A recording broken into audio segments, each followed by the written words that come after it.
Hey folks, we got a big jam-packed show for you coming your way today. Here are just some of the topics we're going to be talking about. Michigan head coach Sherrone Moore is fired from Michigan after a years-long affair with a staffer that leads to his arrest just hours later. We're going to be talking about that. In Indiana, a DoorDash driver is caught on ring cam pepper spraying a delivery order.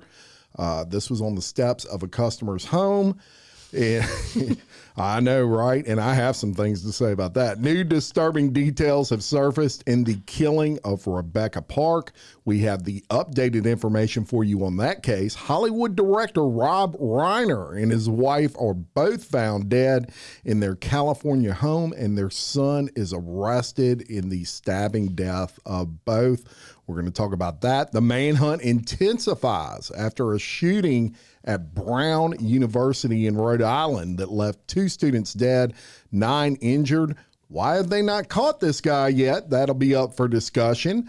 In Australia, tragedy strikes in Bondi Beach as 15 people are killed in an anti-Semitic terrorist attack. These stories and more coming at you today on Crime Wire Weekly. I'm Jim Chapman. I'm Kelly Jennings. We got a lot to talk about today. Yeah, and that's crazy. I mean, all over the place, too. People are all over the world. Yeah, wilding out and not in a fun way. You know? My goodness. Before we get into it, we do have, an intro that Kelly and I have been kicking around for quite a while.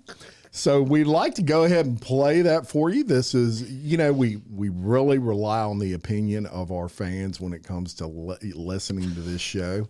And we want you to be involved in the intro. And so we're going to play you what we're thinking, and then we'll come back. Here's that. Lord, I got some things I need to say. Lord, I got some things I need to say. You say double, you can't win. Say when I'm down to my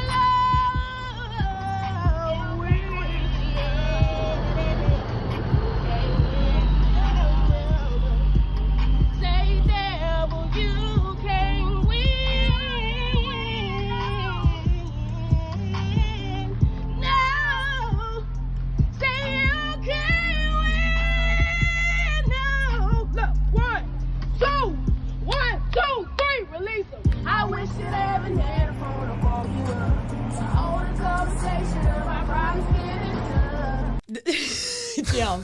So you gotta explain it to the people. They're so confused right now. I know they are. So, folks, Theo Vaughn, the genius of comedy, Theo Vaughn, I watch his little short clips a lot because, well, he's funny. Yeah. And he played one this morning. He did a little short clip, and it was talking about this particular person that you just heard.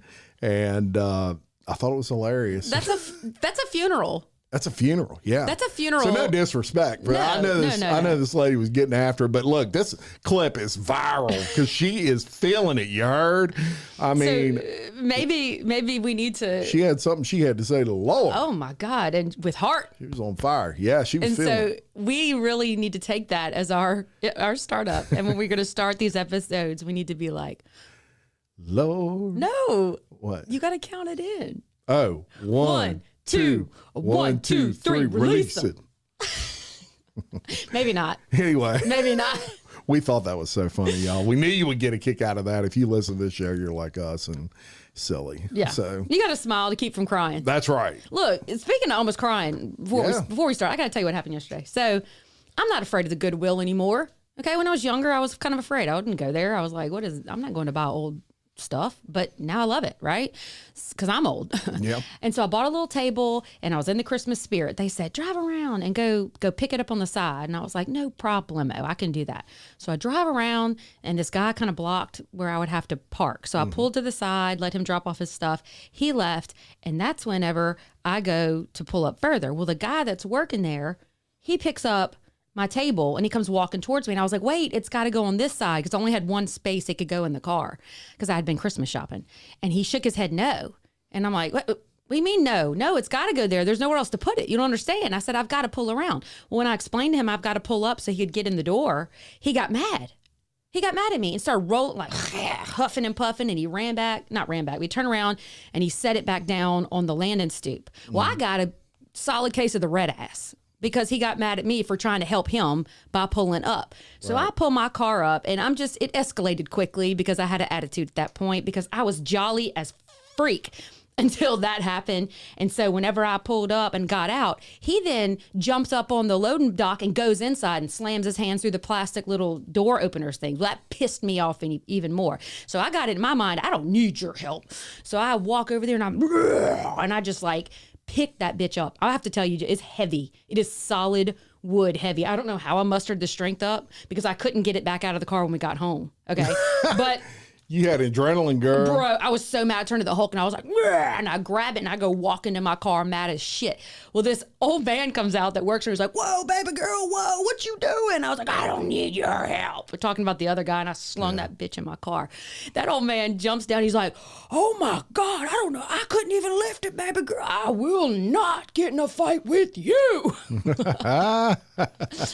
So I don't know if that says much, but he was like, "I do not want to get in a fight with you. Oh my God, Merry Christmas." I said, "Merry Christmas to you." And I got my bah humbug ass in my car and drove away.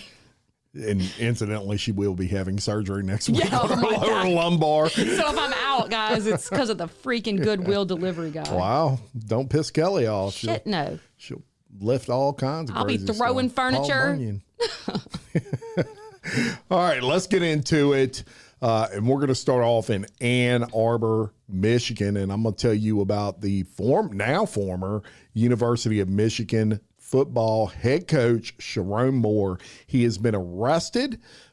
This was actually on December 10th, just, a week or so ago, after being fired for cause. And he has since been charged with felony third-degree home invasion, stalking in a domestic relationship, and breaking and entering. Now, the 39-year-old Moore, who incidentally led the Wolverines to 2 seasons of winning football, Michigan is a football college, much like LSU. I mean, they love their football up there. Not near as good. But when I was younger, I actually just loved those colors, and I would wear Michigan gear when I was they like have good colors. I agree. Prosecutors allege that Moore entered the residence of a female staff member without permission following the end of their years-long intimate relationship. That led to a confrontation where he repeatedly made suicidal threats, stating, "I'm going to kill myself. I'm going to make you watch. My blood is on your hands. You ruined my life." According to court proceedings, the woman ended the relationship on December 8th and cooperated with the university investigation, prompting Moore's termination. The University of Michigan announced his firing on the 10th of December, citing what they call credible evidence of an inappropriate relationship with a staff member in violation of school policy. Now, the Pittsfield Township Police, they responded to an assault call at the woman's apartment on the afternoon of December 10th. Moore was located, then detained with assistance from the Saline Police Department later that evening, and he was booked into the county jail. Some reports indicated that he was unarmed during the incident, entering through an unlocked door through an encounter that escalated into verbal threats. He then, according to reports, went to the kitchen and grabbed some butter knives, of all things, and started threatening to kill himself. Moore posted a $25,000 bond following the arraignment, and he was released. And his bond conditions did include wearing a GPS monitor, no contact with the victim, mandatory mental health treatment, and restrictions on purchasing weapons or consuming alcohol. Former coach Jim Harbaugh, now with the LA Chargers, said he was still processing the events. He knew Moore very well.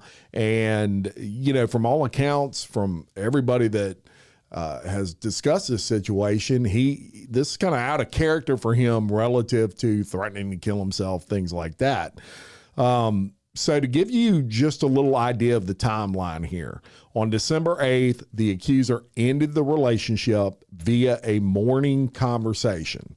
Following that, Moore started basically bombarding her with multiple phone calls and text messages, escalating her concerns that she was in danger. She was provided information about she provided information of the relationship to university officials on that day. On December 10th, Moore then arrived at the house unannounced. The accuser was in the process at this time of packing her belongings to leave town, saying she was fearing for her safety. Hearing footsteps, she attempted to lock the door, but Moore allegedly barged his way through an unlocked door without permission. They basically then started verbally arguing with each other, during which Moore went to the kitchen, grabbed several butter knives and a pair of kitchen scissors, and threatened to kill himself. He reportedly yelled statements such as, "I'm going to make you watch, my blood is all over your hands," etc. The accuser called her attorney, who advised her, I had that same eyebrow left, who advised her to contact police, which she indicated she would do. At that point, Moore left the residence. Police then responded, and officers located Moore a little later on, and he was booked into jail for those counts that I told you about. What you think about that, Kelly? 'Cause well, I know you got some thoughts. I do have some thoughts on that. So obviously I'm going to start with he's wrong to barge in her house and threaten. None of that is okay. But I want to back up for a second here. So I'm curious as to the exact timeline of when he started bombarding her with messages versus when she went to the university and disclosed what was happening. And why does she already have an attorney? Well, okay, couple of answers to those questions. I can't answer the attorney question. She may have got the attorney because she knew this was going to go bad. That's maybe, maybe she had it before. I don't know, but I can answer the other one, and that is, according to everything that I've read, she broke off the relationship. He started bombarding her with text and calls, and that she was in fear at that point because he wasn't taking it so well, and that's when she went to officials at the school. Why wouldn't you go to law enforcement first? This is what I'm getting at. I'm not blaming her, but he was a married man. You knew that. Married with children. You knew that. First of all, she had been his mistress for years. Right. First of all, he's a very handsome man too. If you're not familiar, because I looked him up just to verify. He's a handsome man. But anyway, regardless, you knew he was a married man. You still pursued that relationship, and that's a dock against you. I'm starting there. Second of all, now you want to end this relationship, and then you're going to blow up his entire life when you have nothing to lose other than, I guess, your honor. You're going to blow up his entire, and I'm not saying him busting up in her house is right. None of that is right. But I'm kind of understanding why he was panicked, because now I'm going to lose my wife. I'm going to lose my family. I'm going to lose my job. I'm going to lose everything. And then you're going to, do this, blah, blah, blah. I'm not saying out of a woman scorn type situation. She was breaking it off with him, and then she blew that shit up. And if this was not intended to become a money situation, and we don't have all the answers. And I'm one of those people that, look, I don't have all the answers, so I'm not coming to a firm conclusion on it. But I'm just curious about why she already had an attorney. And if you feared for your life, you called your attorney first, not law enforcement. That's weird. That's weird to me, where the whole freaking story blows up. And if you're in fear of your life, you're calling the police. You're not calling your attorney saying, should I call the police? Yeah. Now, and I'll give you this thought as well. And you've already told the university. You've already blown. So it's not like she was calling. That's why he was at the house. Yeah. It's not like she's calling to mitigate for him, to say, look, I don't want this to affect his life publicly. It's not that. Right. So that's the part that I'm like, I don't know, man. I can give you intention, and this is totally my thought process looking into this. I'm going to give you what I think happened, and I have no direct evidence of any of this. One, two, three. Release it. Okay. So here's what I think happened. I think that this girl had been seeing this guy for years. Certainly, if you're carrying on an affair for several years, there's some feelings there, likely on both sides. Of course. I think that she gave him some sort of ultimatum that I don't know what he's been telling this lady for several years. Probably, I'm going to leave my wife. Yeah. I just got to find the right time. And look, y'all, this guy is worth like $10 million. This isn't, you're going to leave your spouse for another person and you're going to walk away with what you walked into the relationship. He's going to get decimated. Well, real quick though, let's call a dog here. I mean, he chose this path. He chose this path. She chose this path. Yep. And as a matter of fact, Kelly, they didn't do a very good job of hiding it. This was like the worst kept secret in Michigan football.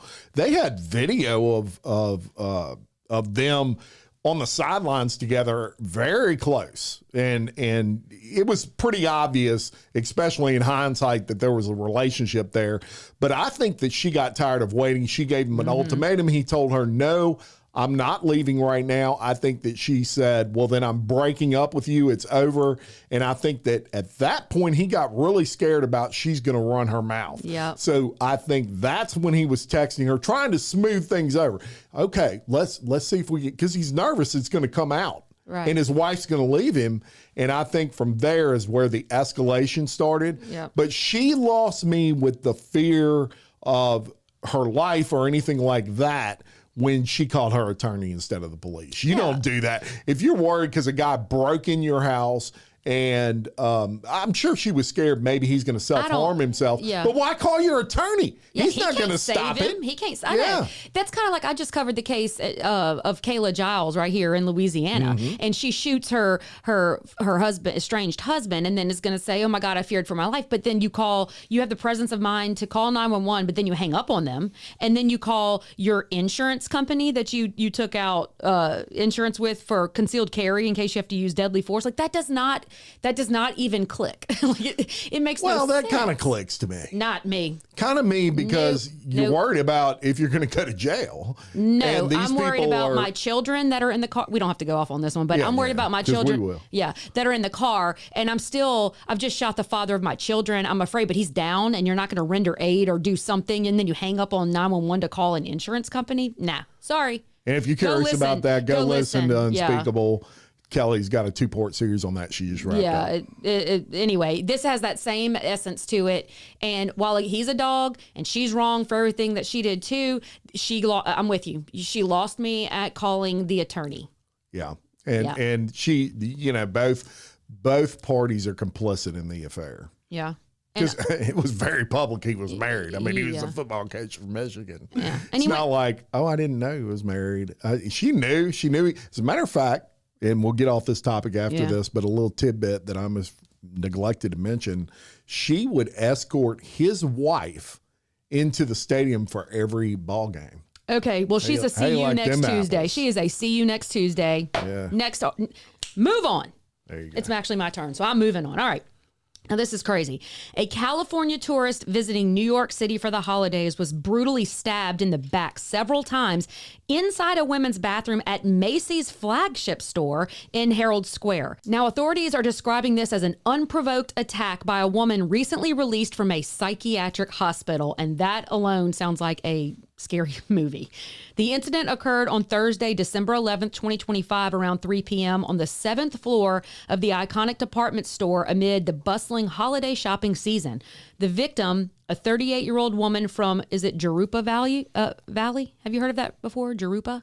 I'm not sure exactly what that is. I think I'm saying it, but Jurupa Valley, California, who, by the way, works for the Los Angeles County Sheriff's Department. She was changing her 10-month-old baby's diaper when the assailant entered the bathroom and began stabbing her repeatedly in the back. During the chaos, the baby then fell from the changing table that's up high to the floor, but the baby was unharmed from the fall. The victim also sustained a slash wound to her left arm and was rushed to a nearby hospital where she was treated and, thank God, released the following day in stable condition. Now, the suspect was identified as 43-year-old Carrie Ahern, I think is how they say this too. These names, man, it can never just be Smith. Carrie Ahern. Carrie Ahern.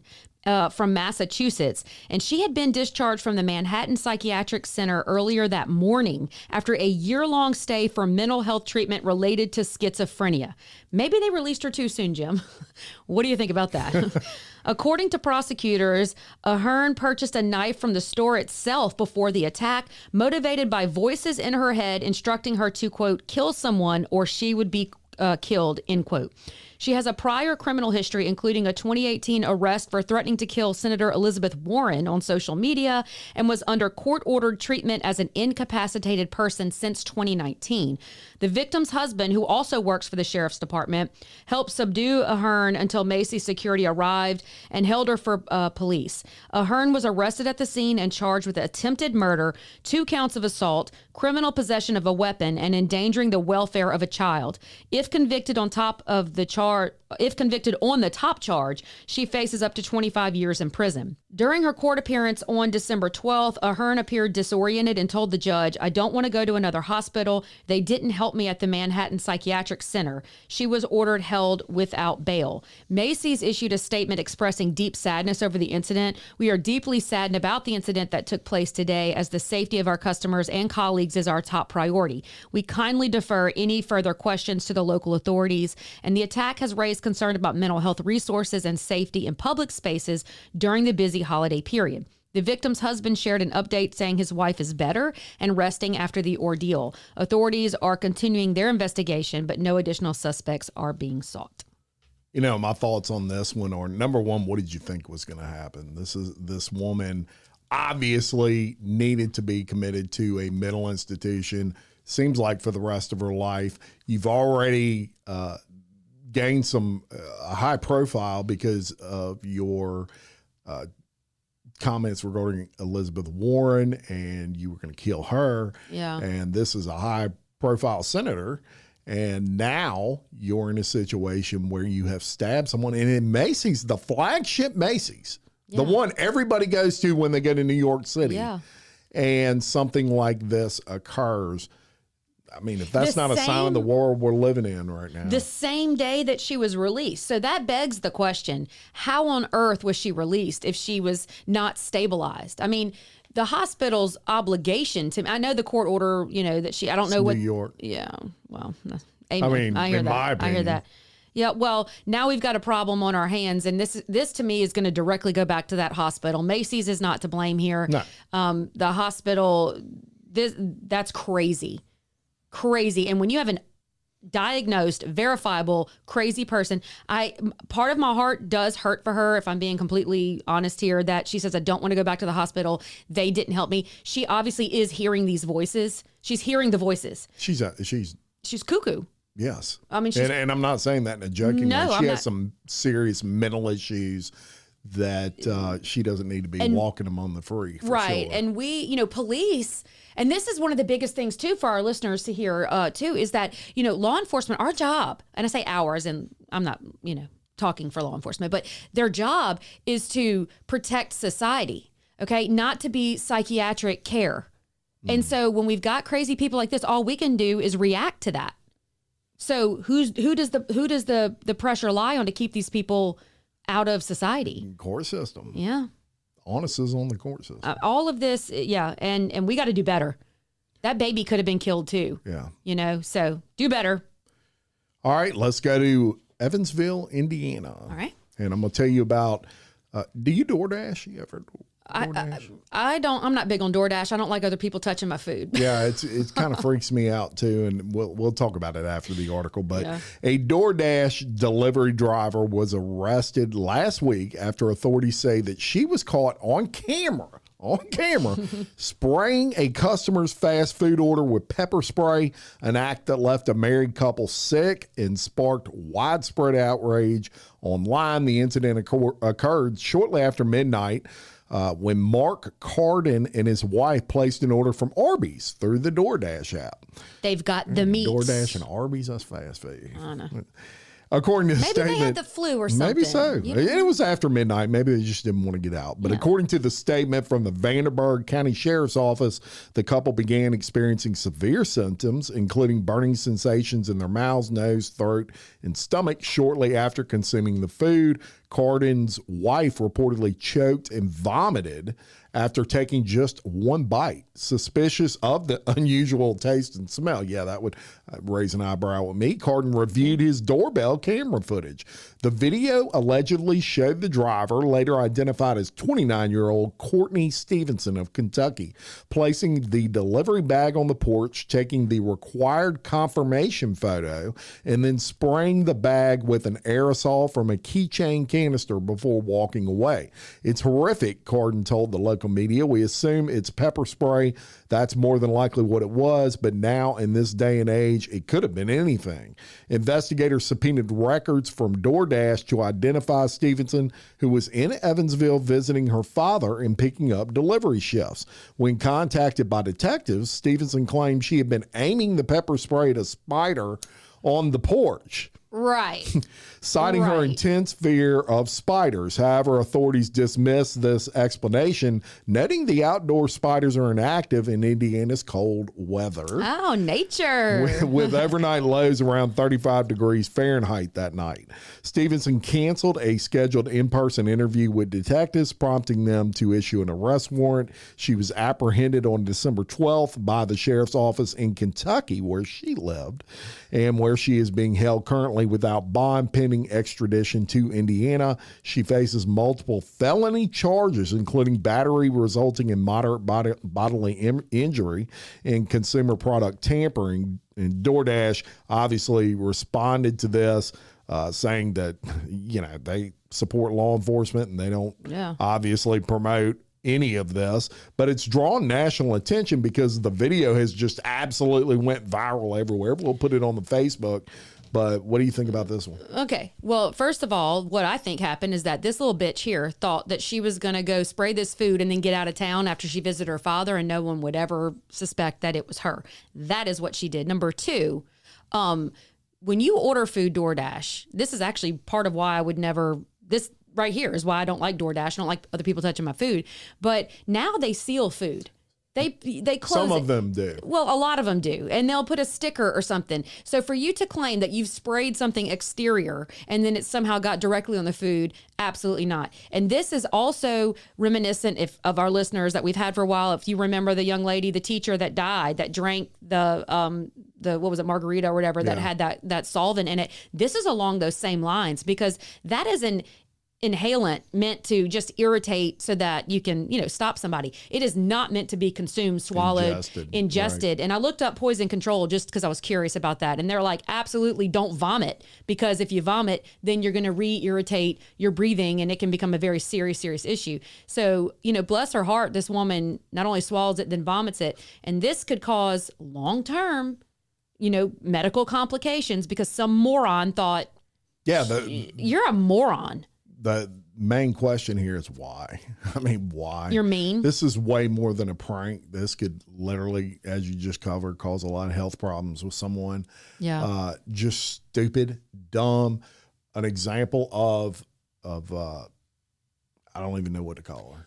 It's mean. It's just mean for this, for the secrecy of getting away with it and knowing that you caused that and no one knows, ha ha ha. Well, guess what? Figured it out. Yeah, and look, it's not DoorDash's fault necessarily, but let me tell you something. I used to order a lot from DoorDash, being here in the studio and always editing and doing things that, 30, 40 minutes to go pick up lunch. To me, my time was more valuable at spending editing. So I would order in a lot from DoorDash. And let me tell you something. They need to do a better job of screening their delivery drivers, because some of these people be looking sketch. Kelly, okay, man. First of all, just look. Quite frankly. Would it shock you if I told you she had blue hair? No. She has blue. But blue hair people, I know some blue hair people that are okay. Too. I do too, but I'm just telling you. They're. And look, watching the video, okay, she's got on a leather jacket. She does carry the bag of food, sets it down on the doorstep, and then she does actually spray, on top of it. Mm-hmm. I didn't look at the video before I commented, but obviously it infiltrated the food in some manner. Well, yeah, right. And then here she is they've got the body cam here of them going to arrest her, and I don't know, maybe her hair is purple. in this video during the daylight. But, you know, she's acting like, what are you talking about? Whatever. You deserve a felony for that. That should be a felony. Well, back to my point. What I was saying was a lot of these people lately, I don't know how they can screen these folks you need to have some sort of uniform. You need to be, you need to at least brush your hair. I mean, I've had some people come up here to deliver food, and they're sketch looking, and they look gross. Yeah, and I'm not saying everybody. And they're messing with your food, and I'm not hating on anybody, but there's uniforms at places. You know, you go in Best Buy, it's khaki pants and a blue shirt that says Best Buy on it. Yeah. Get you some standard uniforms where, number one, you know the person is actually from DoorDash. I'm curious too. I don't know if we have any people that listen that DoorDash, because I've had some great DoorDashers in my time too. I'm not saying it bad about all, but obviously. But I wonder when they sign off on this, if they have to sign off something in their state that says it would be like an automatic felony or something to mess with the food. I wonder if they have to sign off on that. Not that it would stop it, but I am curious to know. It should be. If not, I don't know if they. Obviously, I'm not a DoorDash driver. I don't know, but I would say. That's also probably like common sense that if you spray freaking mace on someone's food, you might get a felony. Yeah. You'd think it'd become, but common sense ain't common, Jim. Well, it's not. You're right. All right, here we go. Let's talk about Rob Reiner and his wife. Were you shocked when you saw that? Because I was like, what in the world? All right, renowned Hollywood director and actor Rob Reiner, who is 78, and his wife, Michelle Reiner, 67, were both found stabbed to death in their upscale Brentwood home on Sunday, December the 14th, triggering a high-profile homicide investigation that has shocked the entertainment industry.